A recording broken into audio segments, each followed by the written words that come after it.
الحمد لله رب العالمين والصلاة والسلام على أشرف الأنبياء والمرسلين وعلى آله وصحبه وأطباعه وأزواجه وذرياته وأهل بيته وأهل طاعته أجمعين أما بعد. قال النبي صلى الله تعالى عليه وسلم: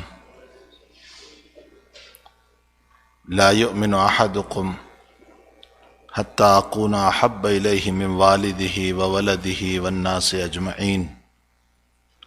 وقال النبي صلى الله تعالى عليه وسلم: لا يؤمن أحدكم حتى يكون هواه تبعا لما جئت به، او كما قال صلی اللہ تعالی علیہ وسلم.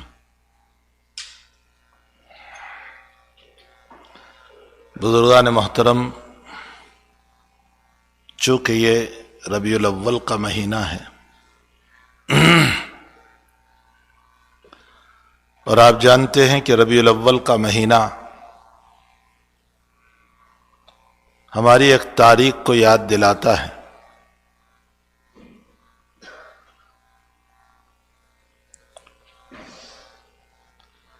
اسی مہینے میں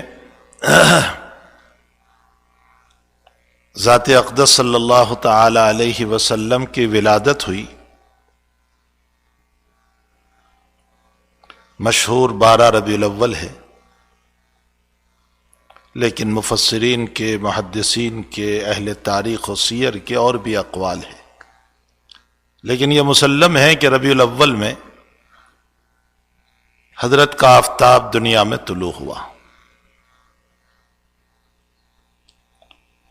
اور یہ بھی مسلم ہے کہ ذات اقدس صلی اللہ تعالی علیہ وسلم ربیع الاول کے مہینے میں دنیا سے تشریف لے گئے.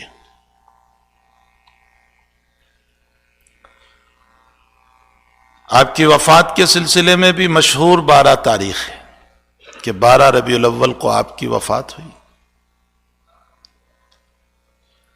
تحقیق 12 ربیع الاول نہیں بنتی، جو اس موقع پر موقع نہیں ہے، اس لیے کہ ذات اقدس صلی اللہ تعالی علیہ وسلم حجۃ الوداع کے لیے جب تشریف لے گئے تو آپ کا یوم العرفہ یعنی 9 ذی الحجہ یوم الجمعہ تھا. یہ بالکل مسلم ہے، اس میں کوئی دو رائے نہیں ہے کہ یوم الجمعہ 9 تاریخ تھی. اس سے حساب کر کے اب شروع کریں. ذی الحجہ، محرم اور صفر 3 ہی مہینے ہیں. ربیع الاول میں تو آپ دنیا سے تشریف لے گئے. ان 3 مہینوں کو چاہے مکمل 30 مان لو، 30 پورے، چاہے 29 مان لو تینوں کو، چاہے بعض کو 30 بعض کو 29 مانو، 12 ربیع الاول تاریخ نہیں آتی. کیلکولیٹ، حساب 12 ربیع الاول بنتی ہی نہیں. اسی لیے اکثر محدثین کی رائے یہ ہے کہ 2 ربیع الاول ہے. حساب آپ کر لینا، میں نے حساب کی ترتیب آپ کو بتا دی. اور ایک متفق علیہ روایت بخاری شریف، مسلم شریف کی، وہ بھی میں نے بتا دی کہ 9ویں تاریخ یوم ذی الحجہ وہ جمعہ کا دن تھا. اس کے بعد شمار کر لیں. بہرحال مشہور 12 ربیع الاول ہے. آقا صلی اللہ تعالی علیہ وسلم اس وقت اس دنیا میں تشریف لائے جب جہالت اپنی انتہا پر تھی، اور جہالت کا حال یہ تھا کہ اپنے ہی گود سے پیدا ہونے والی بچی کو زندہ دفن کر دینا، بھلا یہ کس کی مامتا برداشت کرتی؟ لیکن کرتے تھے وہ لوگ. لڑکی کا پیدا ہونا باعث عار سمجھا جاتا تھا. وہ سمجھتے تھے کہ ہمارے لیے مصیبت ہے لڑکی. میں نے کسی مستورات کے بیان میں کہا ہے کہ مردوں پر تو نبی کا احسان ہے ہی حضور پاک صلی اللہ علیہ وسلم کا بڑا احسان عورتوں پر ہے، جن کو زندہ دفن کیا جاتا تھا، حتیٰ کہ شوہر مر جاتا تو ظاہر میں یہ کہا کرتے تھے کہ یہ عورت اب رہنے کے لیے دنیا میں تیار نہیں ہے، کہہ رہی ہے کہ اپنے شوہر کے ساتھ میں بھی جاؤں، لیکن حقیقت یہ تھی کہ یہ وارث نہ بنے اس لیے اس کو جلا دیتے تھے اور اپنے شوہر کے ساتھ زندہ جلا دیتے تھے۔ جہالت ان کے نشے میں پاؤں، لڑائی جھگڑا مار دھار، ایک چھوٹے سے مسئلے پر قبیلے کے قبیلے ختم کر دیتے تھے۔ شراب ان کی عادت، سود ان کی عادت، معمولی باتوں میں مار دینا ان کی عادت۔ ایسی جہالت کے دور میں دو قربانیاں دی ہوئے ایک شخصیت دنیا میں تشریف لاتی ہے۔ میں بہت اشارات کروں گا، چونکہ یہ مختصر وقت میں آقا کی سیرت تو ساری زندگی پوری کر دو بیان نہیں ہو سکتی ہے۔ حضور پاک صلی اللہ علیہ وسلم دو قربانیوں کا نتیجہ ہے۔ ایک قربانی سیدنا اسماعیل علیہ السلام، جب خواب دیکھا ابراہیم علیہ السلام نے کہ میں اپنے بیٹے کو ذبح کر رہا ہوں، اور وہ حقیقتاً اسماعیل کی قربانی مطلوب نہیں تھی، ابراہیم کو دیکھنا مقصود تھا۔ تو ایک تو اسماعیل صلاۃ والسلام کی قربانی ہے، اور دوسری قربانی جس وقت زمزم کا کنواں حضرت ہاجرہ اور اسماعیل علیہ السلام کے ان قربانیوں کے نتیجے میں اللہ نے دیا، تو قبیلے جرہم ایک یمن کا قبیلہ تھا، وہ یہاں سے گزرا، انہوں نے دیکھا کہ یہاں پانی موجود ہے، انہوں نے وہاں حضرت ہاجرہ سے اجازت مانگی کہ ہم یہاں رہنا چاہتے ہیں۔ ہاجرہ نے فرمایا ساری زمین ہے، جہاں چاہے رہو، لیکن کنویں پر قبضہ ہمارا ہوگا، یہ ہمارا ہے۔ قبیلہ جرہم وہاں آباد ہوا، آہستہ آہستہ بڑھتا چلا گیا۔ حضرت ہاجرہ کا انتقال ہوا۔ حضرت ہاجرہ کی قبر کہاں ہے؟ جس حتیم میں آپ جا رہے ہیں نا، اس کے نیچے ہے۔ حتیم ہے نا کعبۃ اللہ میں، اس کے نیچے ہے حضرت ہاجرہ کی قبر۔ ایک قول کے مطابق صحن کعبہ کے نیچے 400 سے زیادہ انبیاء کی قبریں ہیں، اسی لیے وہ تہخانہ ہے نیچے بہت دور تک۔ پھر حضرت ہاجرہ کے انتقال کے بعد ایک وقت گزرا کہ اسماعیل صلاۃ والسلام کا بھی انتقال ہوا۔ حضرت اسماعیل کی قبر بھی وہیں ہے، جو حتیم ہے وہیں پر ہے آپ کی قبر بھی۔ اس کے بعد ان کے بیٹے کعبۃ اللہ کے متولی بنے، لیکن یہ قبیلہ جرہم جو آباد ہوا تھا، انہوں نے ان پر ظلم کیا، اور ظلم کے نتیجے میں کعبۃ اللہ میں آنے والے جتنے ہدایا جو کعبۃ اللہ پر چڑھائے جاتے تھے، ان سب کو لے کر زمزم کے کنویں میں ڈال دیے اور کنواں بند کر دیا، اور اس انداز سے بند کیا کہ کسی کو پتہ نہ چلے۔ نسیہ منسیہ ہو گیا، بات ذہن سے رہی بھی نہیں۔ ایک لمبی مدت گزر گئی۔ آقا صلی اللہ علیہ وسلم کے دادا عبد المطلب، تاریخی اعتبار سے آپ کو پتا تھا، چونکہ عبد المطلب حضرت اسماعیل سے ہیں، آپ کو یہ پتا تھا کہ ایک کنواں ہے، وہ کہاں ہے کچھ پتا نہیں۔ آپ نے خواب دیکھا، ایک رات کسی نے آ کر کے بتایا کہ طیبہ کو کھودو۔ فرمائے کیا طیبہ؟ ماں طیبہ۔ کچھ سمجھ میں نہیں آیا۔ دوسرے دن خواب دیکھا، منزونہ کو کھودو، فرو منزونہ۔ پوچھا کیا منزونہ؟ کچھ سمجھ میں نہیں آیا۔ پھر خواب دیکھا، چوتھے دن خواب دیکھا اور کہا زمزم کو کھودو۔ جب مسلسل خواب آئے تو آپ سمجھے کہ یہ خواب سچا ہے۔ اس کے بعد زمزم ہے کہاں؟ پھر خواب دیکھا آپ نے اور آپ کو باقاعدہ جگہ بتائی گئی کہ یہ ہے جگہ. اس وقت آپ کا ایک بیٹا تھا جس کا نام حارث تھا، عبد المطلب کا ایک بیٹا جو حضور کے بڑے چچا. عبد المطلب نے اپنے بیٹے کو لیا اور قریشیوں سے کہا کہ اس جگہ مجھے کنواں بتایا گیا ہے، میں اس کو کھودوں گا. اہل قریش نے مخالفت کی لیکن عبد المطلب نے نہیں مانا، اور عبد المطلب چونکہ پاسبان کعبہ بھی تھے، متولی کعبہ بھی تھے، آپ کا ایک رعب بھی تھا. آپ الم تر کیف فعل ربک باصحاب الفیل کی تفسیر میں آپ نے سنا ہوگا کہ اس موقع پر جب ابرہہ بادشاہ کعبۃ اللہ کو توڑنے کے لیے آیا تھا تو عبد المطلب نکلے ہیں.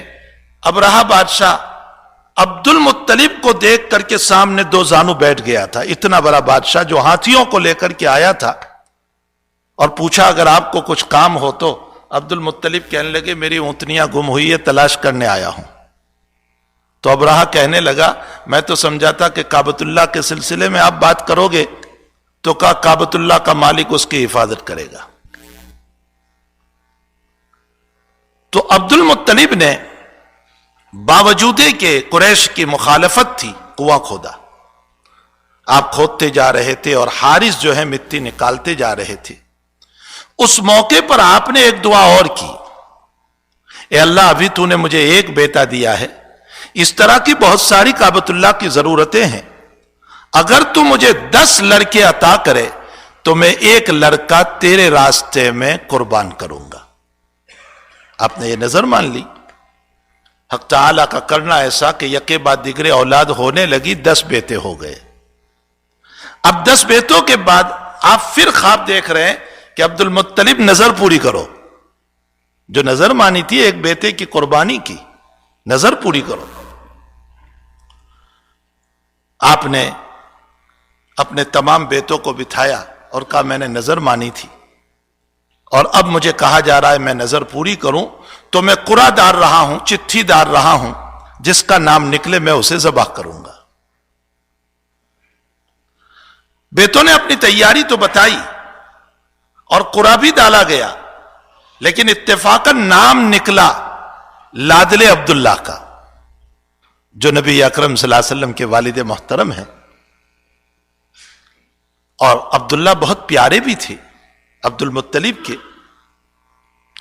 چیخو پکار شروع ہو گئی جب عبد المطلب نے تیاری کر لی عبداللہ کے ذبح کی کہ آپ کچھ بھی کریں لیکن عبداللہ کو ذبح نہ کریں، کفارہ دے دے، جو دینا چاہے دے دے، لیکن اس کو ذبح نہ کریں. فرمایا میری نظر کا کیا ہوگا؟ تو عبد المطلب کی بہنوں نے ایک راستہ بتایا کہ ایک طرف عبداللہ کو رکھو اور ایک طرف 10 کیمل رکھو، 10 اونٹ رکھو، اور پھر ان دونوں کے بیچ میں چٹھی ڈالو، قرعہ ڈالو. اب کس کا نام آتا ہے پھر اس کو ذبح کرے. اسی طرح کیا گیا لیکن نام پھر عبداللہ کا آیا. فرمایا 10 اونٹ بڑھاتے چلے جاؤ. بڑھاتے چلے گئے 20 30 40 50 60 70 90 تک، اور چٹھی ڈالتے ہیں اور نام عبداللہ کا آتا ہے. آخری مرتبہ میں فرمایا آخری فیصلہ ہے، اب ایک طرف 100 رکھے اور ایک طرف عبداللہ کو رکھا. اب جو قرآن اندازی ہوئی، چٹھی ڈالی گئی تو اونٹوں کا نام آیا. چنانچہ عبد المطلب نے کعبۃ اللہ کے صحن میں 100 اونٹوں کو ذبح فرمایا. یہ عبداللہ کے بدلے میں انہی سے آقا صلی اللہ علیہ وسلم تشریف لا رہے. اس لیے حضور فرماتے ہیں میں 2 ذبیحوں کا بیٹا ہوں، ایک اسماعیل اور ایک میرے والد عبداللہ، جن کے پیچھے اتنی قربانیاں ہو. ان کے گود سے آنے والا لال ساری کائنات کا امام بن کر کے آیا، محمد الرسول اللہ صلی اللہ تعالی علیہ وسلم. جس جہالت میں آپ نے قدم رکھا، اس جہالت میں 40 سال آپ کے جو گزرے ہیں، وہ 40 سال امانت، دیانت، سچائی، صداقت. حالانکہ اس وقت ابھی آپ کو نبوت نہیں ملی تھی، نبوت تو 40 سال کے بعد ملی آپ کو، اقرا باسم ربک الذی کے ذریعے سے. لیکن نبوت سے پہلے بھی آپ کے کام کیا تھے؟ حدیث شریف میں ہے خدیجۃ الکبریٰ رضی اللہ تعالی عنہا آپ کی صفات بیان کرتے ہوئے کہہ رہی ہے انک لتصل الرحم، آپ صلہ رحمی کرنے والے ہیں، آپ رشتہ داروں کے ساتھ حسن سلوک کرنے والے ہیں۔ سب سے مشکل مسئلہ رشتہ داروں کے ساتھ سلوک کرنا ہے۔ پرایوں کو تو خوب نوازتے ہیں، رشتہ داروں کو کوئی نہیں دیتا ہے، کہتے ہیں میری تعریف نہیں کرتا۔ معلوم ہوتا ہے کہ میں جو دیتا ہوں میری تعریف کے لیے دے رہا ہوں، اللہ کے لیے نہیں دے رہا ہوں۔ انک لتصل الرحم وتکسب الکل، آپ بوجھ اٹھاتے ہیں لوگوں کا، اگر کوئی قرض دار ہے اس کا قرض ادا کرتے، مصیبت زدہ ہے اس کی مصیبتوں کو آپ اٹھا لیتے ہیں۔ وتحمل الکل وتکسب المعدوم، آپ پیسے کما کر لوگوں پر لٹاتے ہیں، خرچ کرتے ہیں۔ وتقری الضیف، آپ مہمانوں کی مہمان نوازی کرتے ہیں۔ وتعین علی نوائب الحق، اور آپ حق کے خاطر لڑتے ہیں، لوگوں کے ساتھ مدد کرتے ہیں۔ یہ صفات حضور پاک صلی اللہ علیہ وسلم کی نبوت سے پہلے ہیں، نبوت کے بعد کے نہیں، نبی بننے سے پہلے۔ پھر آپ کو نبوت ملی۔ اب جو میں نے حدیث پڑھی ہے میں مختصر وقت میں اس حدیث شریف کا ترجمہ کر دوں۔ پہلی روایت میں نبی اکرم صلی اللہ علیہ وسلم نے فرمایا لا یؤمن احدکم، تم میں سے کوئی مومن نہیں ہو سکتا ہے حتی اکون احب الیہ من والدہ وولدہ والناس اجمعین، جب تک کہ میری محبت تمہارے والد سے زیادہ نہ ہو، تمہاری اولاد سے زیادہ نہ ہو، اور ساری دنیا سے زیادہ نہ ہو۔ نبی ہم سے اپنی محبت کا مطالبہ کر رہے ہیں۔ تم مومن نہیں ہو سکتے ہو، سنو حدیث، تم مومن نہیں ہو سکتے ہو جب تک کہ میری محبت تمہارے باپ سے زیادہ، تمہارے والد سے زیادہ، تمہاری اولاد سے زیادہ، والناس اجمعین، سارے لوگوں سے زیادہ جب تک آقا صلی اللہ علیہ وسلم کی محبت نہ ہو، وہاں تک تم مومن نہیں ہو سکتے۔ آپ صلی اللہ علیہ وسلم اپنی محبت کا مطالبہ کر رہے ہیں۔ کسی سے محبت تین وجہ سے ہوتی ہے، کسی سے بھی دنیا میں آپ کسی سے محبت کرو تو اس کی تین بنیادیں ہیں۔ پہلی بنیاد اس کی خوبصورتی، اس کا جمال، لوگ محبت کرتے ہیں خوبصورتی کی بنیاد پر، جمال کی بنیاد پر۔ اگر جمال کی بنیاد پر اور خوبصورتی کی بنیاد پر دنیا میں تمہیں محبت کرنا ہے تو نبی سے بڑھ کر خوبصورت کوئی نہیں ہو سکتا ہے۔ وَأَحْسَنَ مِنْكَ لَمْ تَرَ قَطُّ عَيْنِي وَأَجْمَلَ مِنْكَ لَمْ تَلِدِ النِّسَاءُ خُلِقْتَ مُبَرَّأً مِنْ كُلِّ عَيْبٍ كَأَنَّكَ قَدْ خُلِقْتَ كَمَا تَشَاءُ وَأَحْسَنَ مِنْكَ لَمْ تَرَ قَطُّ، حضرت حسان رضی اللہ تعالیٰ عنہ کے اشعار ہے یہ۔ وَأَحْسَنَ مِنْكَ لَمْ تَرَ قَطُّ، آپ سے زیادہ حسین کسی نے نہیں دیکھا۔ وَأَجْمَلَ مِنْكَ لَمْ تَلِدِ النِّسَاءُ، اور آپ سے زیادہ خوبصورت کسی ماں نے نہیں جنا۔ خُلِقْتَ مُبَرَّأً مِنْ كُلِّ عَيْبٍ، آپ کو تمام عیبوں سے اللہ نے پاک پیدا فرمایا۔ شاعر کا تخیل اور شاعر کا خیال کہاں جا رہا ہے؟ كَأَنَّكَ قَدْ خُلِقْتَ كَمَا تَشَاءُ، اللہ نے آپ کو ایسے بنایا جیسے آپ نے چاہا، جیسے آپ نے چاہا۔ عائشہ صدیقہ رضی اللہ تعالیٰ عنہ اپنے اس سرتاج کے باب میں، آقا کے باب میں فرماتی ہے لنا شمس وللآفاق شمس، لنا شمس وللآفاق شمس وشمسی خیر من شمس السماء، ایک میرا بھی آفتاب اور سن اور سورج ہے اور ایک دنیا والوں کا بھی سورج ہے۔ لنا شمس وللآفاق شمس وشمسی خیر من شمس السماء، اور میرا سورج دنیا کے ہزاروں سورج سے افضل ہے، میرا آفتاب اور میرا سن یہ دنیا کے ہزاروں آفتاب سے افضل ہے۔ شمس السماء تطلع بعد الفجر وشمسی تطلع بعد العشاء، دنیا کا آفتاب اور سن فجر کے بعد طلوع ہوتا ہے اور میرا آفتاب عشاء کے بعد مصلے پر طلوع ہوتا ہے۔ میرے بھائیو، اگر کسی سے محبت ہو سکتی ہے جمال کی بنیاد پر تو آقا سے بڑھ کر خوبصورت کوئی نہیں، اور اگر کمال کی بنیاد پر محبت کسی سے دنیا میں محبت ہوتی ہے کسی کے کمالات کی بنیاد پر، آپ میں کوئی کمال ہے اس کی بنیاد پر میں آپ سے محبت کرتا ہوں، تو نبی سے بڑھ کر کمال والا کوئی نہیں، علم میں، تقوی میں، ورع میں، پرہیزگاری میں، تمام چیزوں میں آپ سے بڑھ کر تقوی والا آپ سے بڑھ کر کمال والا کوئی نہیں۔ اور نمبر 3، کسی سے محبت ہوتی ہے احسان کی بنیاد پر، آپ نے مجھ پر احسان کیا، میں آپ سے محبت کر رہا ہوں۔ دنیا کے محسنوں سے لوگ محبت کرتے ہیں، جس نے ہماری مدد کی، ہمارا تعاون کیا، ہم اس سے محبت کرتے ہیں۔ اگر احسان کی بنیاد پر کسی سے محبت کرنا ہو تو آقا سے بڑھ کر ہمارا محسن کوئی نہیں۔ دنیا کا انسان 150 ہزار 2000 5000 دیتا ہے اور میرا نبی جہنم سے نکال کر جنت پہ لے جاتا ہے۔ دنیا کا انسان ایک اچھی بات بتاتا ہے، میرے نبی نے پیدائش سے لے کر موت تک کی ساری زندگی کو بہتر بنانے کے طریقے بتائے ہیں۔ انشاءاللہ آپ نے جو طریقے بتائے ہیں وہ کسی اور مجلس میں ہم اس کو سنیں گے، ذکر کریں گے۔